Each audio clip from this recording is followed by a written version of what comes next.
y'all. My name is Jasmine Jones. I'm a licensed clinical social worker, and you are now watching Black Girl, a Therapist in the Wild. And today I am doing a little show called Therapist Sips and Reviews, and we are reviewing finally season 1 of Euphoria. It's going to be just a summary because the episodes are like an hour long. We're not going episode by episode. I was debating how I should do this, and so I thought maybe I would just do like a summary of each character and what kind of issues I see from my own personal perspective and also slightly clinical perspective in each character. I'm going to do 8 characters. I'll put them on the side so you can see.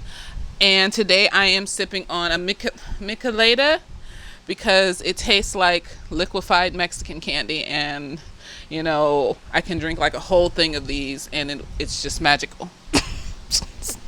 Reminds me of my youth, the wonder years when I used to just eat a whole bottle of Lucas in like 30 minutes. But yeah, so I hope you enjoy. So Euphoria, just a quick summary, is a show about a bunch of teenagers doing hood rat shit.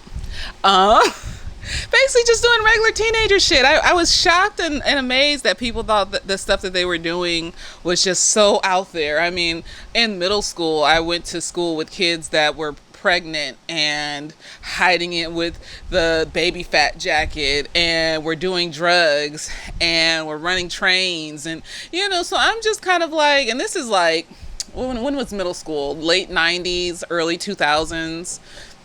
So I'm just kind of like, why is everybody acting shocked and appalled? Maybe you didn't experience what these kids were doing, but you basically, you know, heard about it, saw it occasionally. I'm sure you just didn't know how deep it was, and just shocked and appalled that people don't realize how deeply mental health affects teenagers.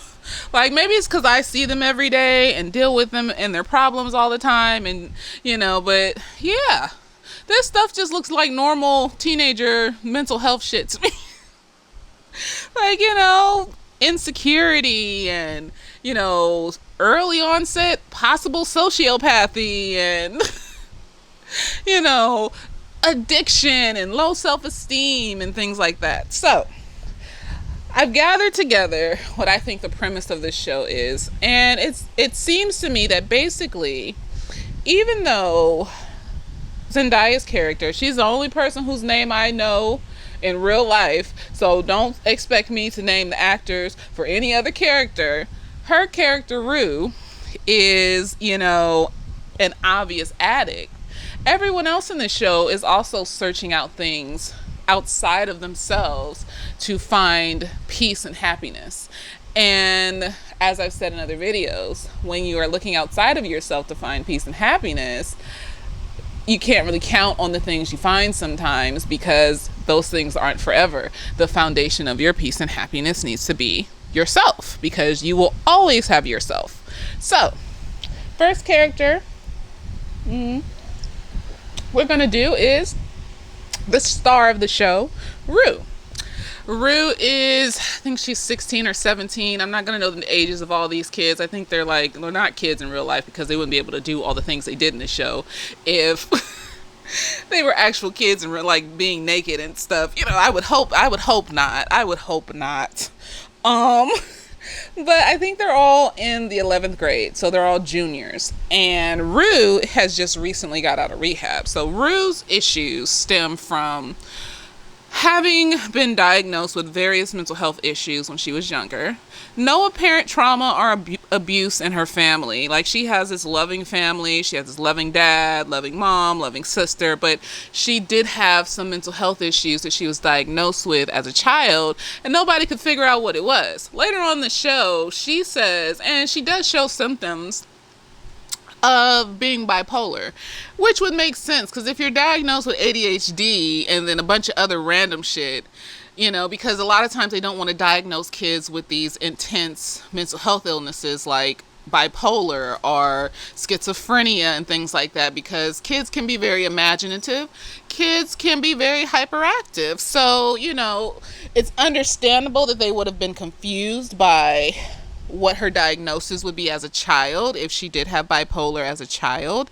And so they're just trying about a bunch of different medications and shit like that to see if they can help her with her problems. So anyways, she starts off on all these different medications to the point where it numbs her. And then, her dad gets cancer. And this is where the drug abuse starts, because she, based off the trauma she's experiencing from her dad dying, because watching somebody die from cancer is horrible. Been there. It was horrible. And it's like torture. It's like slowly watching somebody waste away. And so to deal with that trauma, she starts taking her dad's drugs. Rue has an addiction that is a drug addiction. So we start off the show with her just getting out of rehab.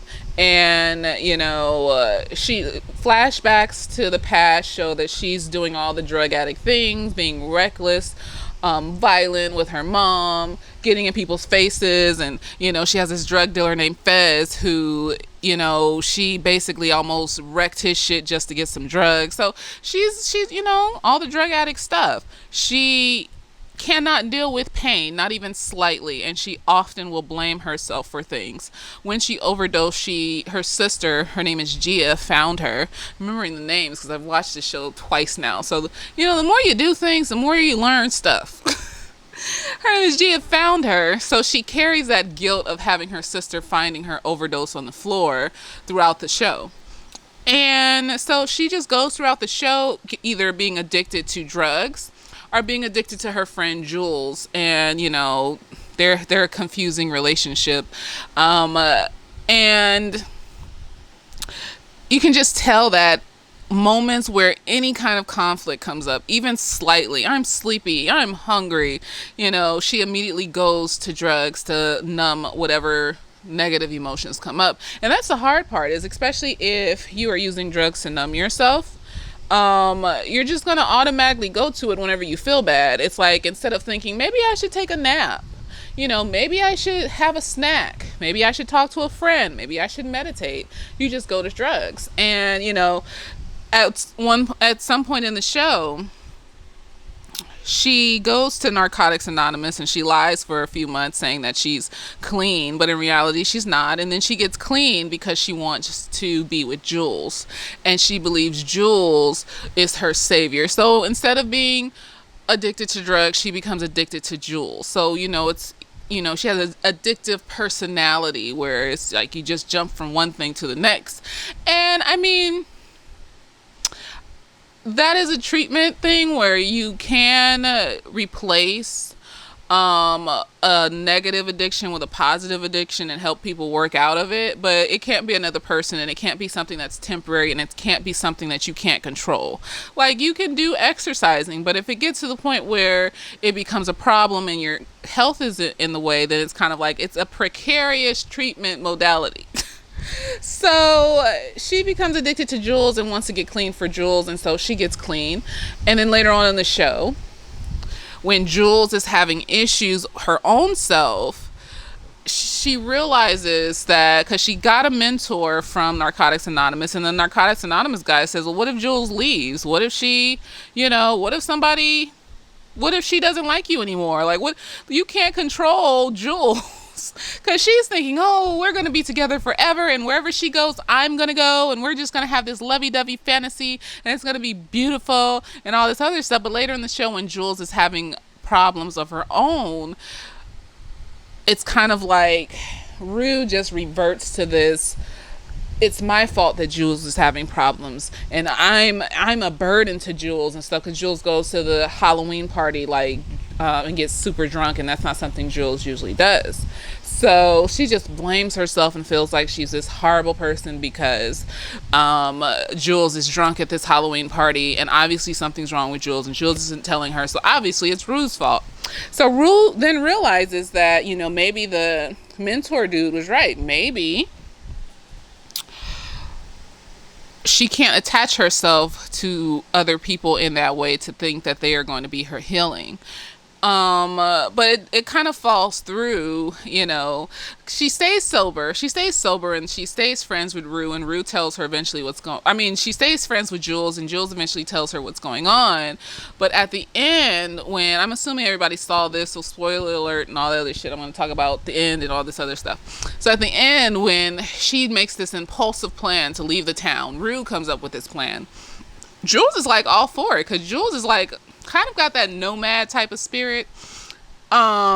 And so they make a plan, they leave, and they're going to the train station, and as they get closer to the train, Rue can't handle leaving, because she's realizing that she has a loving family, she has people that care about her, and she's already traumatized her sister by overdosing. So she just is feeling guilty and telling herself, well, I don't know if I can just up and leave, my family who loves me. And then she goes back and feels bad, and then she does drugs again. So it's kind of like this never-ending cycle. I mean, it'll end eventually, but they say that you fall off the wagon like 11 times before you stay back on, and there's no strict time periods between those 11 times. Like, the first time you fall off the wagon could be for a week. The next time you fall off the wagon could be for 10 years. It just kind of depends on your self-discipline and motivation to stay on the wagon. So she goes back and she does drugs because she can't handle that Jules left and she didn't go with her, and she probably feels bad about that. And then, there's this whole singing opera at the end where she sings about whatever, and I don't know, I think maybe that was a hallucination or some shit. So yeah, Rue has some issues, and she's in this cycle of drug addiction, and she needs to face that cycle by facing herself and being okay with her negative emotions. Like, for a while she was able to do it. She even went through a whole manic episode, when she was trying to find out what was going on with Jules and Nate and things like that. And then she went into this deep depressive episode where she couldn't even get up and pee, and then she got a bladder infection, but she didn't do drugs then. She maintained, but it was still based off of Jules as the foundation. You thought she might have learned from the Halloween party that Jules has stuff going on, and maybe, you shouldn't internalize what Jules has going on because it has nothing to do with you. That's with Jules and Nate and all this other stuff. But, she didn't. And it's okay. As long as she doesn't die. I feel like as long as you don't die, you have another chance to clean your shit up. So let's go on to Jules. Jules is a transgender girl that's new to town, and her history is basically she was in a mental health facility as a child. It appeared like her mom had mental health issues like depression or something, and she eventually left the family. But her mom put her in the facility because Jules was like cutting herself and having all these mental health breakdowns. I thought when I first saw the show her mom was like transphobic or something, but no, Jules was like going to school with her little pink dresses on and doing all this stuff. It was more so that Jules kept trying to kill herself, and that's why she was in the facility. And eventually her mom left, and then her dad, took her, and they moved, and her dad is like super supportive of her and cares about her and all this other stuff. Jules, however, has this issue with men. She's very promiscuous when it comes to married adult men, and Jules is like 16 or 17, so basically she's getting molested. I don't know what that's about necessarily, because her dad seems to be a loving dad. I don't know if her mom left them for, a married man, or why Jules, but she did mention towards the end when she met the girl that she met when she went to visit her old friend from high school, she mentioned that she wants to, conquer femininity by fucking all these dudes. And then she wants to obliterate femininity and all this other shit. So apparently it might have something to do with dysphoria and not really knowing who she is yet or where she's at. But she says that at the end she does know where she is, and she's 100%, reached her peak. She knows who she is as a person. So, I feel like it was a journey for Jules, but eventually she got to where she needed to be. emotionally enough to accept who she is and fuck everybody else. But yeah, she gets into this whole thing with Nate. So we'll talk about Nate later. I'm gonna save him for last because he's crazy. And so Nate like pretends to be this guy on Grindr and named Tyler, and Jules falls in love with Tyler and finally meets Tyler, and it's Nate. Jules in the beginning of the show ended up having sex with Nate's dad, who likes to fuck random people with penises in hotel rooms and film it, even not checking for ID or anything. So he doesn't know if they're minors or not. He's just fucking random people with penises. So his dad's on the down low or in the closet or something. And so Jules has sex with him. And, you know, they mention that Jules will have sex with anybody, even if it starts to feel, you know, like it's not something she wants. Instead of saying something, she just kind of disassociates or some shit. So Jules has some stuff going on when it comes to these men and feeling feminine and feeling like, you know, she deserves love. And she also has a weird relationship with Rue. Like, I think Rue fell in love with Jules and they like each other and things like that. But, you know, Jules isn't like the settling type that just wants to stay there. She like wants to flee the coop and do things and do stuff. So she falls in love with Rue. Then she falls in love with this girl that she was hanging out with when she went to see her high school friend.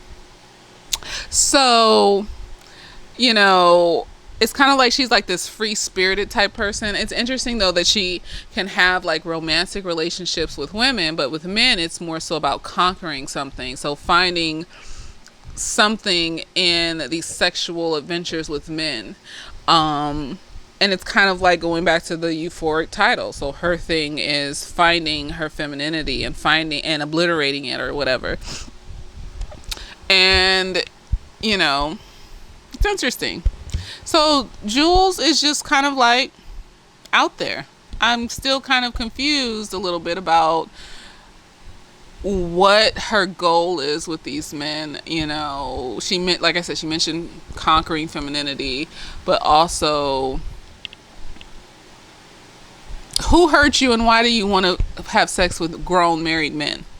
That's what I want to know. Like, is there a scene that we're missing that dad did something to her? Did mom leave for, you know, a married man? So I'm still kind of confused, like what happened that is the aesthetic for Jules. But yeah, Jules is kind of like this free spirit, and she's impulsive, and she just kind of does what she wants and how she feels.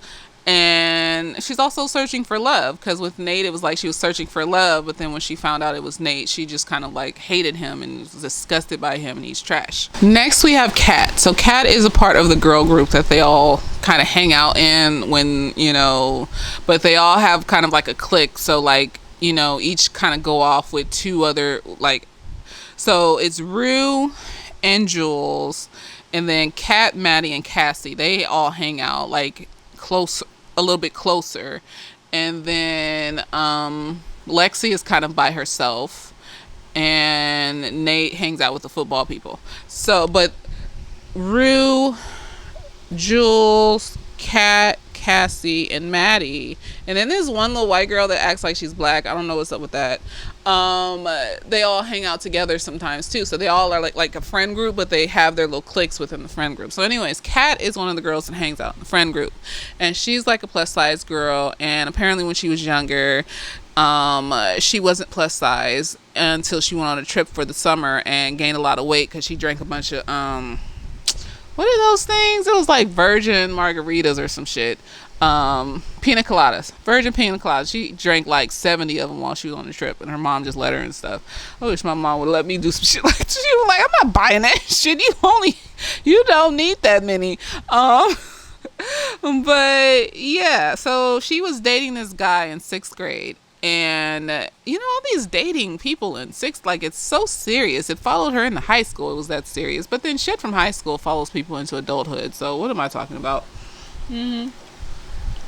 So she gained weight over the trip, came back. She thought the dude would like her still. He dumped her by the middle of the school day. and it fucked with her for the rest of her life. And she just felt like the outcast that men didn't like and stuff. So she went on Tumblr and started doing these fan fictions and got attention from doing that, and liked the attention from the online people, because they liked her even if the other folks didn't like her. So fuck them. So her thing is attention. It's like the 7 deadly sins: attention. And being in control over men. So she develops this need to control men through sex. So she's like, ends up going online and, well, first, she's at this party. And the boys are telling her at the party that, oh, you've never had sex, you never had sex. And so she ends up having sex at the party, and they film it, but they don't show her face. So everybody at school doesn't know that it's her. Well, they know that it's her, but she denies it, and they can't prove it, so it blows over. But she sees the video online, and it makes you wonder how many underage people are online, and their sex tapes, and because you can't see their face, you don't know who they are, you don't necessarily. That's so fucking gross to me. It's like Pornhub. I hope they're monitoring shit. Anyways, she goes online and sees that her sex tape has like millions or thousands or 100,000s of views and shit, or millions of views. And then she's like, oh, they like me. So it's just like reminiscing on her Tumblr days. And so she starts making her own little sex videos and stuff and posting them online. And then she meets up with these dudes that like to be humiliated. So it's like a whole fetish where they like to be humiliated and all sorts of shit. And it's like this dude with this itty bitty micro penis wants her to tell him how small his penis is and all sorts of shit like that. And so she's like getting off on this shit, and he sends her money, and she changes her whole wardrobe and attitude and stuff, and she's like, oh, I'm a bad bitch now, fuck these niggas, I can do whatever I want with them through sex. And so she's going around trying to hate fuck niggas. And that's how she's controlling. That's how she feels in control. I feel in control because I can hate fuck these niggas and tell them what to do and make them my little bitches and all this other shit. And she's feeling it for a while, but after a while she meets this guy and he really likes her. And she just like doesn't know how to deal with it. Every time he tries to flirt with her, she's like, well, you want to get your dick sucked? Is that what you want? Like, she expects men to only want one thing from her, and that is how she feels in control. But if they want more, it's like this whole scary, like, I don't know what the fuck to do with you.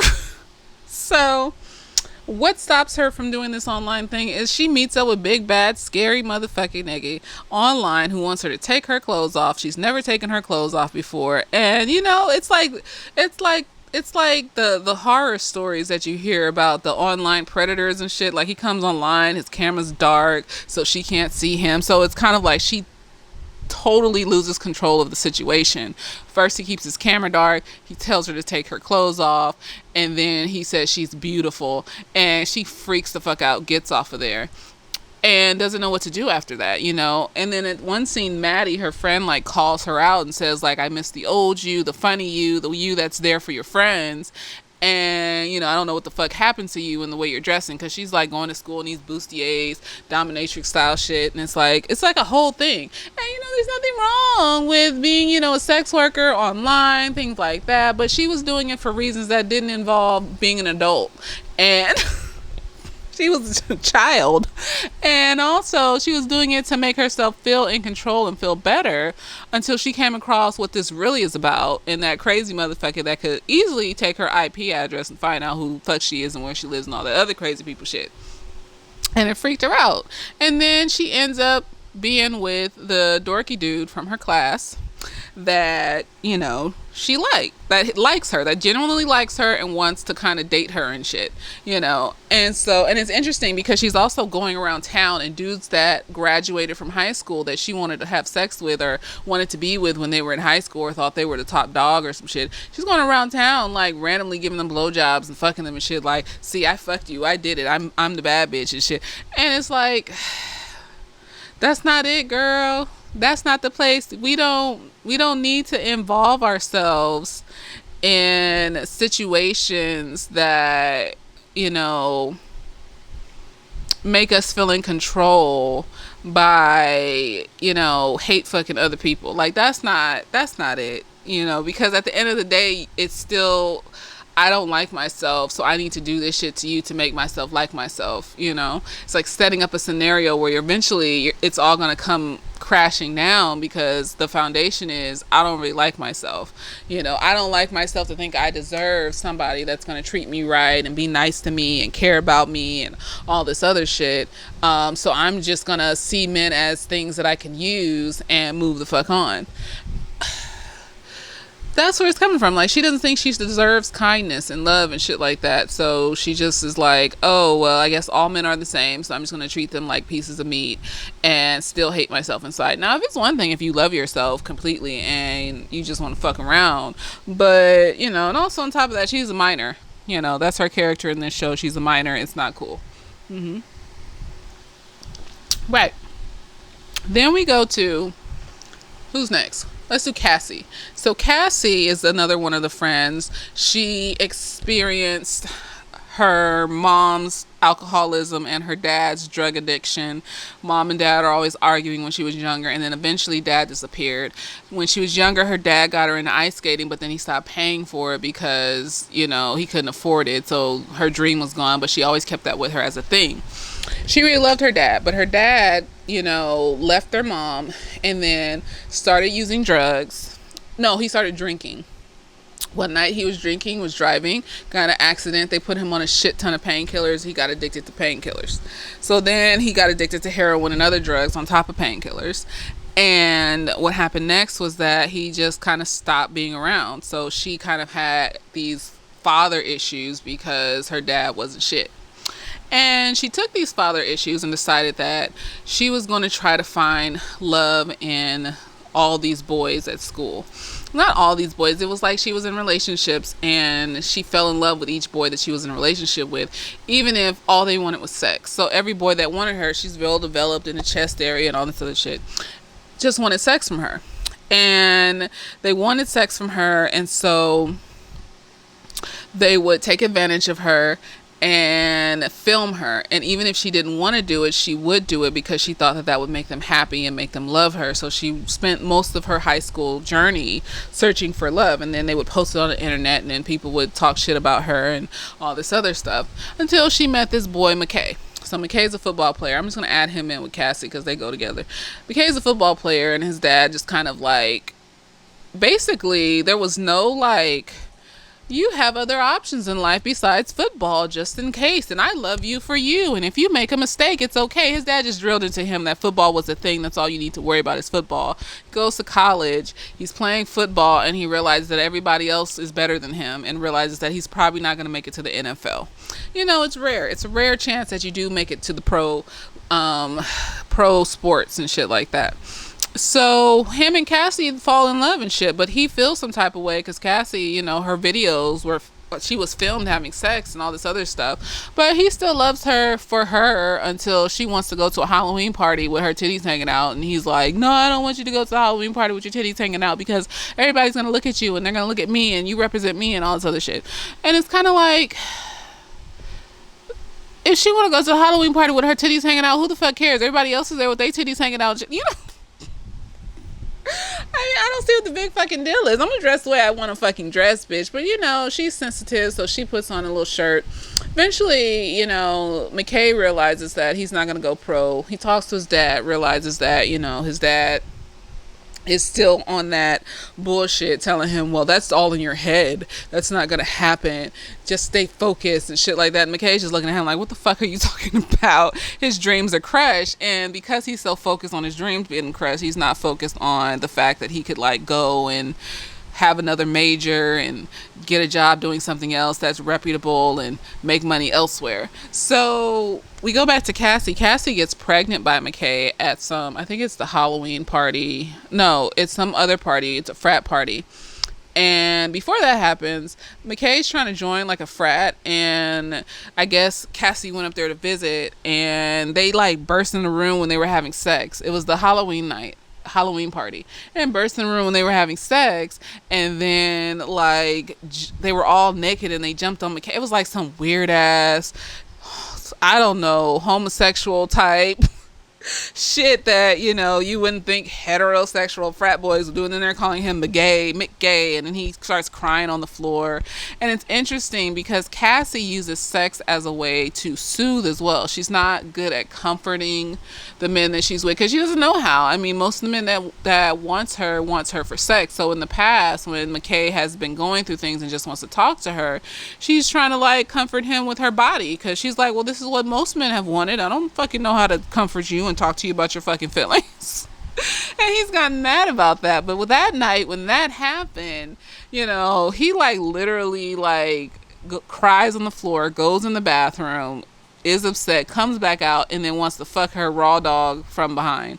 I'm assuming this is when she gets pregnant. So he wants to fuck her raw dog from behind and nuts really quick, and then lays over and goes to sleep. And it's just like, so now you're basically like, when something bad happens and she's actually asking you what's wrong, you want to be like, oh no, let's fuck. Don't you want to fuck? Like, okay, sir, she's trying here, you know, but whatever. So Cassie gets pregnant, has this whole melodramatic, you know, montage of her going to the abortion clinic. They're in flashbacks between the dance that they're at. I don't think it's the prom because, you know, Kat said at some point that they're juniors, and so they might be different ages. Who fucking knows? And I didn't hear what grade Rue and Jules was in. I think they're all juniors, but whatever. Because it's like, the next season, would it be like they were all out of high school and stuff then? And it was like, I like the aesthetic of high school for this show. I don't know. But anyways, she gets pregnant, goes to get an abortion, tells her mom. Her mom is like her best friend. And even though she's an alcoholic and stuff, she still cares about her child and is her best friend. Even though her mom did let her go to McKay's little frat parties and shit by herself with McKay. I would never. You're not going to that shit. I don't give a fuck. You're a minor. But you know, and then she keeps telling her over and over again, don't get pregnant, bitch, but you're letting her go and yet you're concerned about her getting pregnant. Where is the responsibility for your child? Whatever. So she's just shook by the whole procedure. It looks scary to me. I mean, I personally just wouldn't get an abortion, but if other people, that's their choice to do what the fuck they want to do with their bodies. And of course, you know, McKay didn't want the baby, and so I feel like because after the abortion, Cassie was just kind of like, I never want to fall in love again, and at least for 3 years, and this is the first time in my high school journey that I haven't been in love. And then her friends are cheering her on, they're like, yeah girl, yeah. And Cassie's just like, yeah, you know, I feel good, I've let go of love and shit. So I'm guessing her and McKay aren't talking anymore, and so Cassie's just chilling now without McKay. And so I feel like that abortion really fucked her up because Cassie really wants to be loved, and you know, that's her euphoria, is having someone to love her. I feel like that baby in her mind would have kind of did that for her. And you know, when she told McKay in a way that made it sound like she wanted to keep the baby, and McKay just flipped out like, oh, why you gotta keep, I don't need a baby and you don't need a baby and blah blah blah. And Cassie's just like, I didn't say I was gonna keep it, I was just dreaming for a little bit. And then McKay's like, oh, well, you know, you would make a good mother one day. And she's like, yeah, So by the end, Cassie's just kind of like, I don't want to be in love anymore, fuck love. So I just feel like, okay, Cassie, you go girl, fuck them niggas. So I don't know if she's going to maintain that, because just because experience shook you, you still have that knee-jerk reaction to respond in a certain way when somebody is showing you something that looks like love and affection. So who knows? Let's see what happens next season. You know, as long as the apocalypse doesn't come. And then we go to Maddie. Maddie is a pretty princess. She's been a pretty princess since she was little. She was in pageants and things like that. All the glorious things that parents put their kids in to make them feel pretty and proud and all this other shit. And to win prizes and trophies and whatever. Maddie realized when she was in pageants that, oh, she could just get by on being pretty and not doing anything. And that was her goal in life, was just to be pretty and never do nothing. And so that's what she wanted to do until her mom took her out the pageants because some guy that was like a pageant coach or something molested some kids, and so her mom felt that like that was going to happen to Maddie one day, even though Maddie had, I don't even think she ever even met that guy, and he didn't oversee any of her pageants. Her mom felt that way, so her mom was very protective of her. So Maddie grew up, and she basically learned different ways to please men so they could take care of her, and that's kind of how she started dating Nate. Her and Nate are in a very toxic relationship. Nate is like abusive. He's like sociopathic. He's very much about controlling people and things. And Maddie and him are just in this abusive relationship. And Maddie's in like a trauma bond. She's addicted to Nate and the honeymoon periods that they have within the cycle of abuse. And so eventually there's this carnival, and then, Maddie comes and she cusses out his parents in front of the whole, little town, and then walks away. Mm-hmm. And then Nate finds her and chokes the shit out of her because he's crazy. And, eventually she goes to school the next day, and I guess she overheats or some shit like that happens, and the paramedics come and they see the bruises on her neck because she had a turtleneck on and it was hot in the class and she overheated and shit like that. So they see the bruises on her neck. Her Euphoria thing was being this personification of Miss Pretty Pretty Princess, basically, and never having to do anything for herself, and also being in a relationship with an abuser, because that gives you an emotional high when you're in a toxic relationship and there's a honeymoon period where everything is great and you always want to get back to that honeymoon period. That's at least what I saw from this. So Nate almost goes to jail, but he uses a college dude that came to one of their parties that Maddie used to make Nate jealous because they were on a period where they were broken up. And apparently they have these like toxic dance-offs. That's what I call it, where they just like, they pick some random motherfucker in the room and start dancing with him. And so she picked some random dude when Nate came to the party and basically fucked him in the pool. And, while Nate was there just so he could see. And it was just a lot. It was a lot. And so she told Nate that she didn't remember what happened. So Nate's like, he beats up this dude and then uses this dude later on. He forces this dude to say that he choked Maddie and not Nate, so Nate could look clean and shit like that. But I feel like he's just piling up people that don't like him, and eventually his little castle's gonna crumble because he's dumb. Because sociopathic people tend to be cocky and stupid and dumb like that. They think that they can get away with shit. So, Maddie is like, and even between the time where Nate was a suspect and they couldn't see each other, they were sneaking off every Friday to see each other. So Maddie's just stuck. And at the end, when they have to dance, like Maddie tells him, like, I don't like you. I don't like you sometimes, and you're a sociopath, and I hate the way I feel around you most of the time, and we don't need to be together, and this is toxic. And Nate is just saying yeah every single time, and while they're dancing and she's saying this, and he's just like yeah every time she says something. So I don't think they're done. I think they just kind of recycled and went back to the same shit that they were on before. They had a little argument, some toxic shit. He grabbed her face at one point. And then also Maddie found the video of Nate's dad having sex with Jules. And so she found the video. She also found pictures of his penis on his phone, or pictures of penises on his phone and shit like that. So let's get to Nate. Nate is the star quarterback of the school. His dad has pounded into him to, push down his emotions, focus on this goal, and not think about nothing but the game and school and all this other shit. So Nate has never been able to really develop himself. When he was younger, he found his dad's collection of videotapes of CDs with videos on them or whatever, of his dad meeting random niggas at motels and fucking them and shit. And so that fucked him up. And I feel like his dad did something to him. Just the way Nate responded at the end, after he won the game, and him and his dad got into a fight and they were fighting each other, and his dad got on top of him and he was holding him down, and then Nate just flipped the fuck out and started banging his head on the floor, and like there's some shit there that they haven't talked about.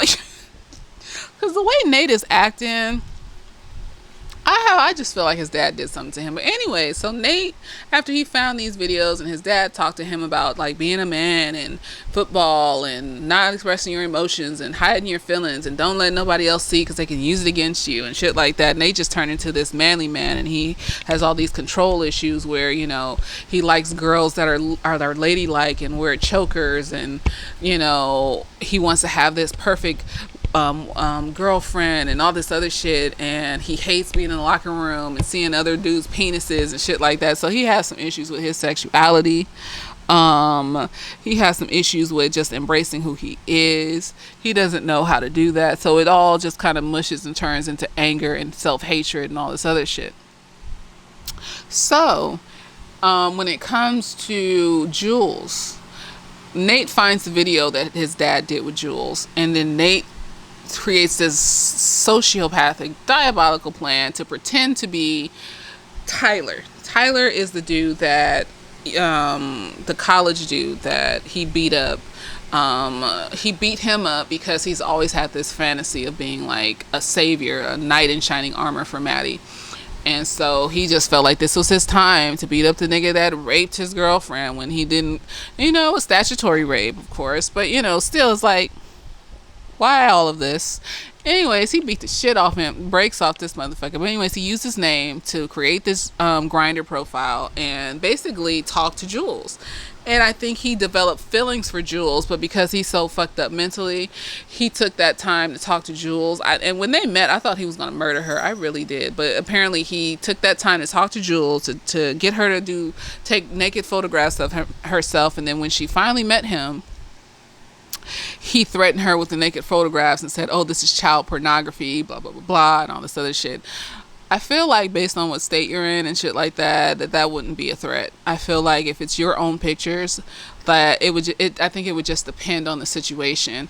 I mean, I would have kept all the text messages and I would have just been like, well, I can just show this shit to the police. I wouldn't have told him that, because don't tell the fucking person that is threatening you what you're going to do. That's how you get murdered.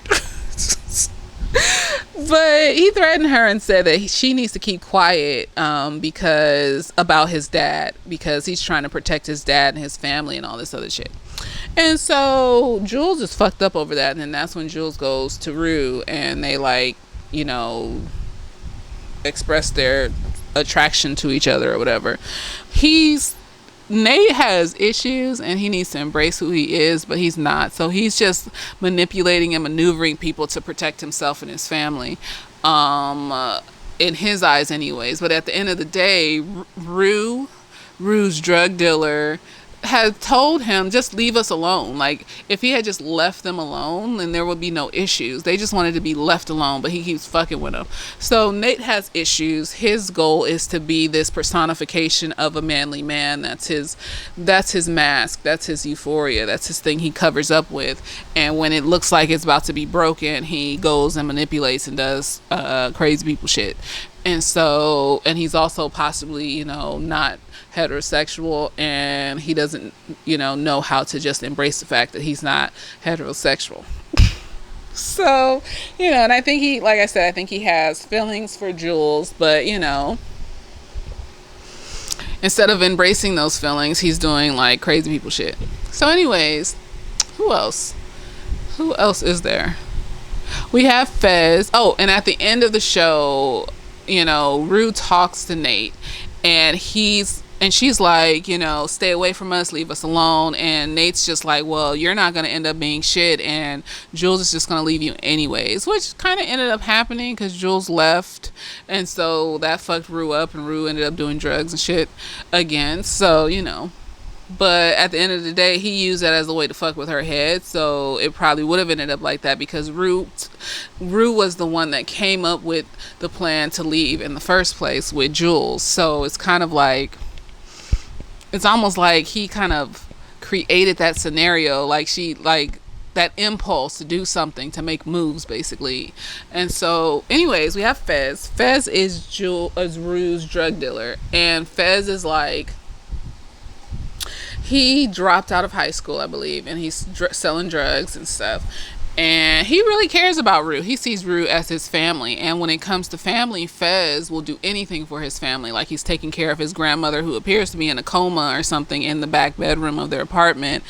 So that's a part of why he's selling drugs. But he has done things for Rue that could have got him killed. Like at one point, Rue was there and he told her to stay in the back room and to shut the fuck up because the distributor was coming to give him his weekly thing of drugs, and this man is crazy, and she didn't do that because she's dumb.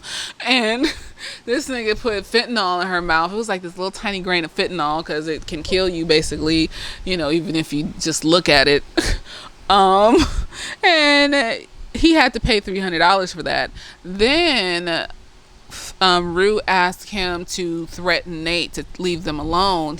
Rue does that, and then Nate has Fez's home raided, and he has to throw away all the drugs that the distributor gave him. So then he has to go. He follows the distributor to, wherever he's selling the drugs to, like a large amount of drugs, to this doctor, and he robs the doctor of his money just to pay the distributor the money so that for the drugs that he gave him. So he's doing a lot of shit for somebody who has so many issues, and it keeps getting him in trouble doing reckless stuff. Like, why would you ask Fez to talk to Nate or to threaten Nate? Why are you involving this nigga in your shit?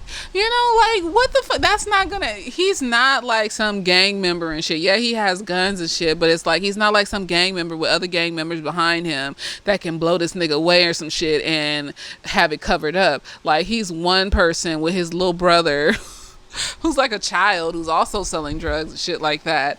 And it's like, so it's like his thing is family. Like, he's just like is really into making sure that people that he cares about is taken care of. And I think it's really Rue. That is, because Rue is putting him in danger, and he's just covering up for her and shit like that. And it's like, for what? For why? Why the fuck are you covering? I would have said no immediately. I'm like, I'm not gonna talk to this nigga. Fuck you, bitch. But I mean, I guess when you care about somebody, you want to help them, but I wouldn't have done it. I wouldn't have. And then it's like, yeah, I wouldn't have done it. And then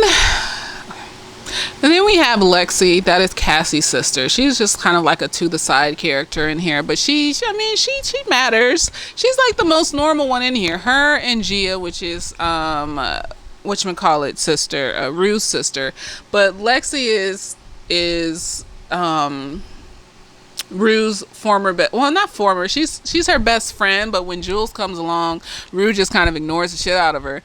But yeah, like, Rue goes to her house and asks for pee because her mom wants to check if she's taking drugs and all this other shit, and Lexi's there for her. Lexi's kind of the cornball that dresses like Bob Ross for Halloween, and Lexi is just there like watching her sister do like fuck shit and watching her mom be an alcoholic and shit, and she's just like this normal corny little girl that's just trying to like be there for her friends and and her sister, and just kind of doesn't know how to deal with all of the shit that's going on. She even like covered up for Cassie because Cassie ended up kissing this dude twice and shit like that, and she almost had sex with him the second time, but then she told him no because she loved McKay and all this other shit. And Lexi covered up for her, and McKay had came to the party. This was after the Halloween party. He had came to another party where Cassie was at because Cassie had been texting him all night asking him if he's okay, and he wasn't responding to her and shit. I guess he was still fucked up by being traumatized by the frat people that were trying to like do like gay shit with him, and it was like, what the fuck are y'all doing? And she knew Cassie was in the room with whatchamacallit, the dude, Daniel's the name. And so she covered up for Cassie and was like, when McKay got close to the room where they were, she comes upstairs and says, oh, Cassie went home or some shit like that, or she might be asleep or something. So McKay leaves that party. So Lexi is like, I like to mention her because she's the most like regular one. Like, she's not out here doing drugs. Yeah, she drank some alcohol and shit, but who didn't drink alcohol in high school at least once? But otherwise, she's not doing drugs. She's not like mental health wise, she's not like a total wreck at this point. I mean, they didn't really show as much, but she doesn't seem like she's a wreck or anything. She's not doing reckless things as far as I can see. She goes to parties and stuff, but otherwise she's just kind of like regular. So I like to mention her because she's like a regular person that's not so out there when it comes to, in comparison to the rest of these folks. But yeah, that was Euphoria as I saw it. Everybody had something that was going on with them. Jules, I'm still confused about, because I feel like because of her choice of men, and even when it gets to the point where it's not consensual, she disassociates. I feel like something happened to Jules and they're not telling us yet. You know, yeah, you might want to find femininity in fucking men and obliterate femininity and all this other shit, but the way that you're doing it is a systematic thing to it. It's like it's common to repeat our trauma, or reenact our trauma. I saw this movie once where this woman was gang raped, but she repressed it. And so, but when she would have sex with people, she needed to have sex with multiple men at the same time, and they had to hold her down in various different ways and things like that. And she didn't know why she had to have sex like this until she went back to her hometown, and then something happened and all the memories came back and she realized it was because she was gang raped. So shit like that, it's like, why does it have to be with married men? Why does it have to be in this particular way? I mean, I don't think they mentioned anything about her being molested, but you know. And then with Nate and his dad, I feel like his dad did some shit to him, because the way Nate acted when his dad was like trying to calm him down and wrestle him down and tell him to stop trying to hit him and shit, like Nate flipped the fuck out, like something happened to him.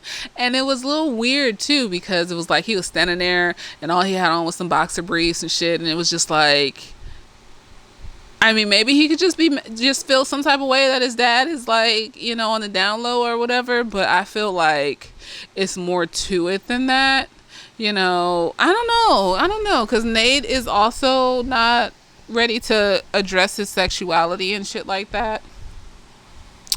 So I don't know. But it's a good ass season, so I would suggest everybody watch it and check it out and see what's going on with Euphoria. But yeah, let me know what you guys think about the different characters I mentioned, characters I didn't mention. What do you think about the season? It's been a while since it's been out, but I figured it's mental health, it's addictions, it's euphoric behavior to cover up negative emotions about yourself. So why not talk about it? But yeah, let me know what you think, and I will have Lovecraft Country episode 2 out as well, probably tonight or tomorrow or some shit. Yeah. Ooh, this thing gives me the burps. Later days.